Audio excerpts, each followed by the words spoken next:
J'ai entendu dire que tu ne sais pas maîtriser tes émotions. Tu te laisses submerger par la tristesse, la colère, la jalousie, l'envie, le stress. Tout ça là.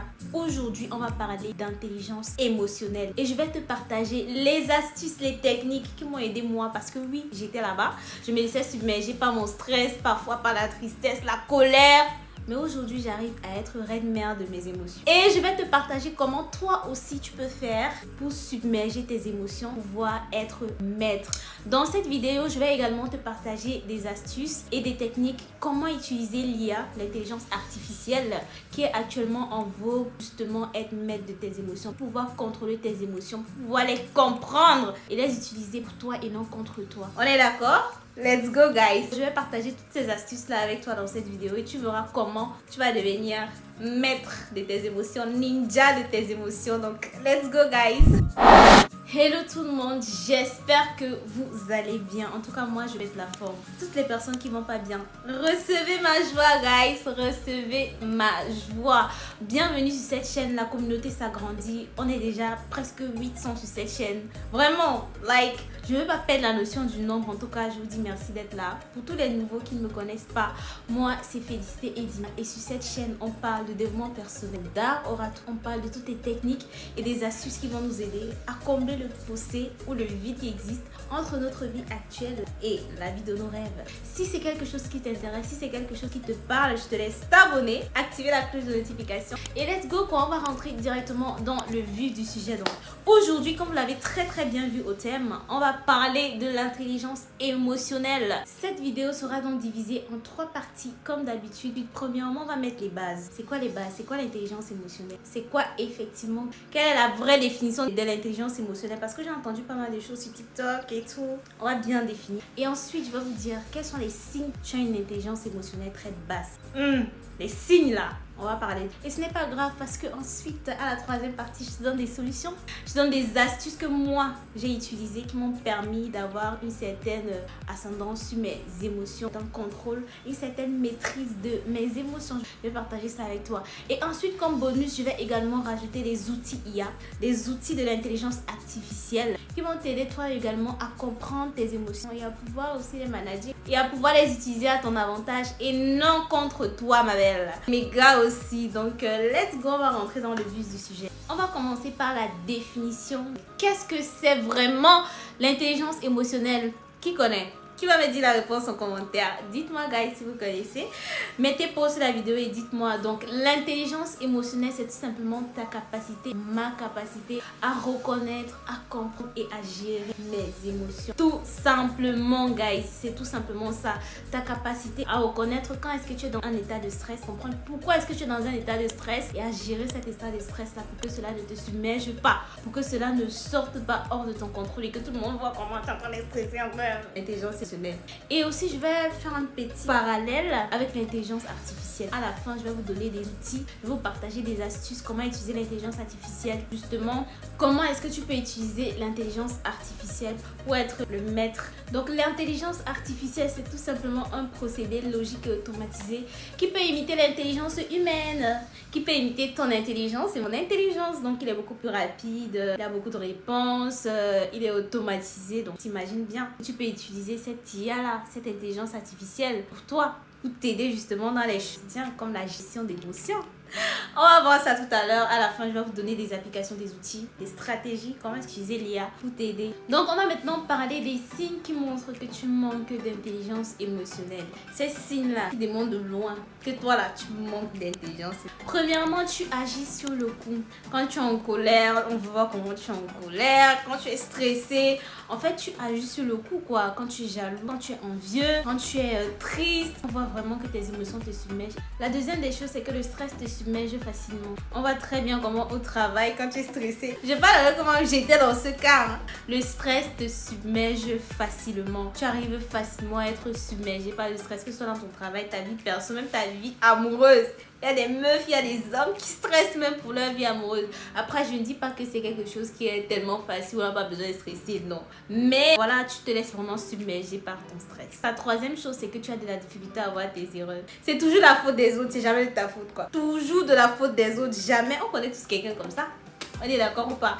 On connaît tous quelqu'un qui est toujours en train d'accuser les autres, c'est jamais de sa faute. Ça, c'est un manque d'intelligence émotionnelle. Le quatrième signe, tu manques de résilience face à l'échec. Tu n'as pas cette facilité ou bien tu te laisses très vite abattre. Genre, tes émotions te submergent tellement que tu te laisses abattre. Tu n'arrives pas à rebondir face à l'échec. Dit qu'il y a un manque d'intelligence émotionnelle. Tu n'arrives pas à manager ce que vit là, ton corps. Tu n'arrives pas. C'est pour ça que tu n'arrives pas à rebondir quand tu fais face à un échec. Ensuite, dernier signe pour moi, c'est le manque de communication. Tu manques simplement de communication. Quand tu ne sais pas manager tes émotions, ça, c'est vraiment la première des choses qui se voit. Il y a des personnes, soit ils communiquent pas du tout, soit ils communiquent beaucoup. Donc vraiment, des personnes qui accumulent, ressentent des émotions et tout par rapport à une situation X ou Y, ils vont accumuler. Un jour, boum! Et il y a des personnes, dès que tu leur fais un truc, ils vont parler, ils vont débiter, ça va débiter. Oh! Manque d'intelligence émotionnelle.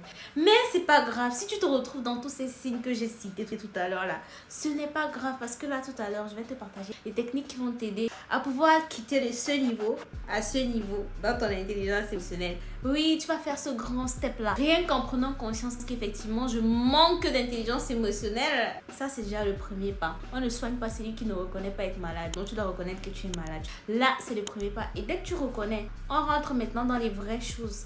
Donc, on va rentrer dans les solutions et ensuite, je vais vous partager les outils qui vont vous aider. Comme technique pour être maître de ses émotions, on va commencer premièrement par nommer ses émotions. Ça semble banal, ça semble lambda, mais guys, ça c'est un vrai game changer. J'étais vraiment des personnes qui pensaient que les émotions, on doit vraiment les cacher, on ne doit pas les ressentir. Quand tu ressens de la colère, tu ne dois pas les ressentir. Quand tu ressens de la jalousie, tu ne dois pas ressentir de la jalousie, tu ne dois pas ressentir de l'envie. Non, en fait, j'étais vraiment cette personne-là qui suppressait ses émotions. Donc, en gros, ce que je faisais, c'est que je les cachais. Mais ça m'a très vite rattrapé. Et qu'est-ce qui s'est passé? Tu vois, tu accumules. Après un moment, boum! Tout ça ressort. En fait, tes émotions, c'est un peu comme l'eau de la rivière. Ça trouvera toujours un moyen de circuler. Donc, ça te fait plus de mal, toi, qui caches tes émotions, toi, qui submets, qui les caches sous un drap. Tu prends toutes tes émotions, tu les caches. Non.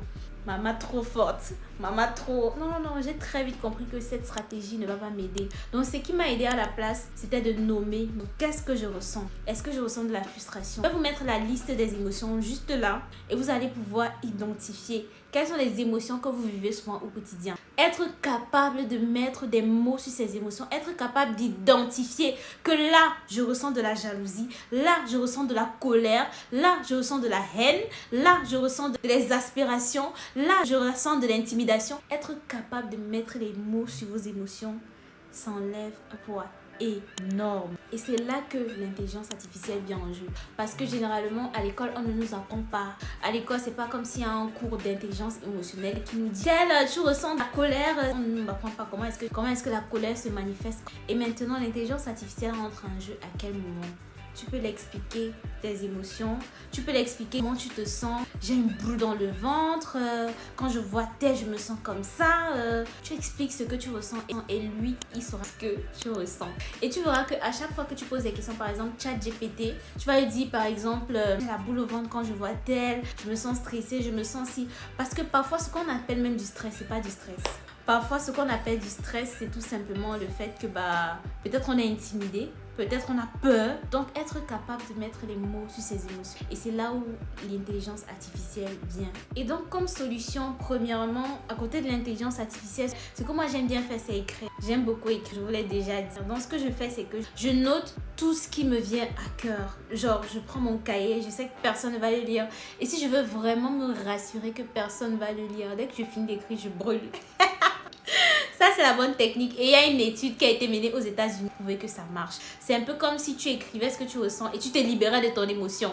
Tu sais que personne ne va le lire. Au moins, tu t'es libéré de ton émotion. Même si ce n'est pas la personne ou bien la chose qui t'a poussé à avoir cette émotion-là. Mais voilà quoi. Donc, guys, la première des choses, c'est d'avoir mettre les mots sur ce que tu ressens. Et il y a donc l'intelligence artificielle à côté qui est Replika. Donc, Replika, c'est une intelligence artificielle qui a la capacité de te parler, qui a la capacité de te répondre. Donc, tu peux même lui dire, je suis énervée, j'ai une boule au ventre, je tremble. Et il est capable de te mettre les mots sur ce que tu ressens. Parce que généralement, je pense que la plupart des gens n'ont pas le temps d'aller voir un psy ou bien même l'argent d'aller voir un psy ou bien même quand tu ressens une émotion. Mais par contre, si tu as ChatGPT, tu dis dis je me sens comme ça, tu écris et tout. Et je pense que Replika est disponible dans le monde entier. Vous pouvez vraiment utiliser Replika. Vous tapez sur internet Replika, il y a la version payante et la version gratuite. Je vous assure que la version gratuite est largement suffisante. La version payante, c'est quand tu as une entreprise, quand tu as quelque chose de plus grand et que tu as beaucoup plus d'attentes. Mais la version non payante, ça aide beaucoup. Donc, ce que tu fais, c'est tu essaies de dire ce que tu ressens. Je me sens dépassée, je me sens fatiguée. Quand je vois tel, je suis comme ça. Je suis avec l'intelligence artificielle, tu écris et tu lui demandes de t'expliquer ce qui se passe. Poser beaucoup plus de questions parce qu'on a dit quoi? Tu ne peux pas gérer quelque chose que tu ne reconnais pas. Donc, guys, la première des choses, c'est être capable de mettre les mots sur ses émotions. La deuxième des techniques pour avoir une haute intelligence émotionnelle, c'est la méditation. Et donc, la méditation ici, pour moi, ce n'est pas c'est dans un endroit calme, fermer les yeux, mettre ses mains comme ça. Non, non. Pour moi, l'écriture fait partie de la méditation. Prendre un moment pour toi, écrire. En fait, méditer ici va te permettre de prendre du recul sur la situation. En fait, je te demande tout simplement quand tu ressens une émotion, quand tu ressens de la colère, de la tristesse, même une voix débordante, prends un peu du recul par rapport à la situation. Pendant la méditation, pour moi, c'est vraiment me to me, quoi, une conversation entre moi et moi-même. Non seulement tu pratiques de la respiration, c'est-à-dire que pendant ta méditation, tu respires. Ensuite, le meilleur moyen de le faire sans forcément parler ou bien même si tu es en route et tout. Et moi aussi, ce que j'aime bien faire, c'est prendre mon téléphone et parler. Mon dictaphone, je parle, je dis tout ce que je ressens, comment je me suis sentie pendant la journée et je vous assure que ça me libère de ouf, quoi. Pour moi, c'est une manière de méditer, c'est une manière de me remettre en question, c'est une manière de revoir qu'est-ce qui a marché, qu'est-ce qui n'a pas marché. Et voilà, donc guys, quand vous faites ça, vous voyez comment vous allez vous calmer. Et ensuite, la troisième des choses à faire pour avoir une haute intelligence émotionnelle, c'est s'exprimer de manière constructive. Ça semble banal. Alors, généralement, qu'est-ce qu'on fait quand quelqu'un nous fait nous sentir mal ou bien nous fait sentir la tristesse, la colère ou peu importe? Tu m'as fait me sentir comme ça, tu me stresses, tu machin, ça me... Avoir des phrases constructives, c'est d'abord porter la responsabilité, soit pas jeter la responsabilité sur les autres. Et donc, qu'est-ce qui se passe? Je me suis sentie frustrée quand je t'ai demandé de cuisiner et que tu as refusé. C'est un exemple. Je me suis sentie en colère quand tu as frappé à la porte et tu es sortie. Et ensuite, si tu as une demande à faire, je souhaiterais que la prochaine fois, tu fasses ça. Ce qu'on fait, c'est que généralement, on prend la responsabilité, on dépose sur l'autre et on se pose là comme la victime. Tu m'as fait me sentir comme ça. Non, non, on arrête. Vraiment, le victime mindset, c'est pas sur cette chaîne. On prend la responsabilité de tout ce qui nous arrive. C'est vrai que tout ce qui t'arrive n'est pas forcément de ta faute, mais tout ce qui t'arrive, c'est ta responsabilité. De toutes les choses qui t'arrivent, tu les prends en responsabilité. Je me suis sentie comme ça quand tu as dit ça. Je souhaiterais que la prochaine fois, tu fasses ça. Tu mets d'abord la responsabilité sur toi et ensuite tu fais une demande. Donc guys, voilà un peu les 3 techniques qui aident. Alors guys, pour la méditation, l'IA qui va avec, je vous conseille l'application Calm. Donc l'application Calm, c'est pas une collaboration, je vous rappelle. C'est quelque chose qui marche. Et c'est pour ça que je vous partage mes tips parce que oui, je vous aime bien et je suis gentille. C'est pas une collaboration, donc je vous conseille l'application Calm. Je mettrai le logo juste là. Donc c'est une intelligence artificielle qui a la capacité de justement vous mettre les musiques qui vont pouvoir vous apaiser. Par exemple, les bruits de pluie. Vous êtes capable de poser des questions. En fait, ça aide pour la santé mentale et ça aide surtout pour la gestion. Pour toutes les personnes qui ont déjà utilisé l'application, en tout cas, dites-moi en commentaire. Et je vous conseille la vidéo. Je vais vous mettre le lien du vidéo YouTube que vous allez aller regarder pour savoir comment est-ce que vous pouvez utiliser l'application Calm si vous voulez gérer vos émotions.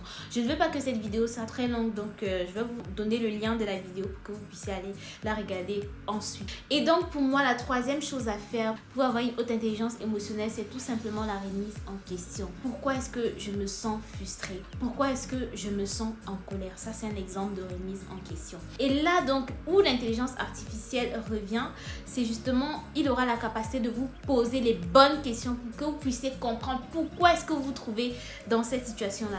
Je prends l'exemple pour ChatGPT ou l'exemple Replika. Tu expliques ta situation. Ce matin, j'ai eu une confrontation avec ma mère et j'ai une boule au ventre. Je me sens mal, je me sens énervée, je me sens frustrée. Elle me traite comme ça ou bien qu'elle me fasse ci, qu'elle me fasse ça. Tu expliques tout simplement ta situation à chat et tu lui dis qu'est-ce que tu penses de cette situation, qu'est-ce que tu observes dans cette situation. situation et comment est-ce que je peux mieux gérer mes émotions. Quelles sont les questions que tu peux me poser pour que je puisse mieux comprendre la situation. Vous allez voir, il va vous poser un tas de questions. Il va vous aider justement à dépasser cette situation et à mieux contrôler vos émotions, guys. Donc voilà un peu le prompt. Mais le prompt, c'est quelque chose qui vient plus tard. Mais justement, la remise en question peut venir à l'instant T où vous ressentez l'émotion, où vous mettez directement en question. Pourquoi est-ce qu'il y a vraiment un gros problème qui va avec? Ou est-ce que je dois vraiment travailler sur ma colère, sur ma tristesse, sur mon stress, sur se poser les vraies questions. Et ensuite, guys, la dernière astuce pour avoir une intelligence émotionnelle, c'est avoir le mindset. Parce que les émotions négatives, les émotions positives, ça va, ça vient. Une émotion, ça dure 7 secondes. Donc, tu vas pas laisser une émotion qui dure 7 secondes te gâcher. Non, non, non. On ne fait pas ça. Une émotion, ça dure 7 secondes. Tu ne vas pas me dire que tu vas laisser 7 secondes de ta vie te gâcher la vie ou bien te laisser dire des choses absurdes. Guys, no, we don't do that. We don't do that. So, pour avoir le mindset d'une personne ayant une intelligence émotionnelle, c'est premièrement te dire que si quelqu'un parvient à me mettre en colère, ça veut dire que cette personne a du contrôle sur ma vie. Est-ce que tu vas laisser un être humain comme toi avoir du contrôle sur ta vie? Donc la personne sait un peu que si je dis ça à Manuela, Manuela va s'énerver. Si je dis ça à Manuela, ça va la frustrer. Guys, non, non, non, non, non, non, non. Personne ne doit avoir du contrôle sur ta vie. Donc, tu dois avoir ce mindset-là. Ce qui se passe à l'extérieur ne doit pas avoir un impact sur moi à l'intérieur. Et même si ça a un impact sur moi à l'intérieur, je ne suis pas forcément obligée de le montrer. Surréagir. On a expliqué comment est-ce qu'on peut faire des phrases constructives, n'est-ce pas? C'est vraiment avoir le mindset de se dire que j'ai la capacité de gérer mes émotions. Je peux gérer mes émotions et les situations extérieures peuvent avoir un impact sur moi, mais je ne suis pas toujours obligée de surréagir. Donc guys, voilà un peu comment est-ce que tu peux mettre un équilibre entre l'intelligence artificielle et l'intelligence émotionnelle. Utiliser ChatGPT, utiliser Replika, utiliser IA Perplexity IA. Je sais qu'il y a certains qui sont disponibles ici en France et pas disponibles en Afrique. Vraiment, essayez. Je vous ai donné les applications disponibles en Afrique. Donc guys, essayez d'utiliser ces applications-là. Ne pensez pas que ces applications-là sont là pour vous faire du mal ou quoi que ce soit. Mais comme toute chose, il faut utiliser cela avec de la sagesse, avec justement un certain contrôle. Parce que oui, l'application ne te contrôle pas. Toi qui contrôles l'application, c'est toi qui choisis quoi dire à l'application. Donc guys, voilà ce que je voulais partager avec vous. J'espère que cette vidéo pourra vous aider. Là, je suis un peu fatiguée. Je ne sais pas si j'ai pas bien dormi cette nuit, mais je vous avoue que je suis un peu fatiguée. Merci d'avoir été sur cette vidéo. N'hésite pas à me dire en commentaire ce que tu penses de la vidéo. Et on se dit à la prochaine pour une nouvelle vidéo, quoi. Bisous.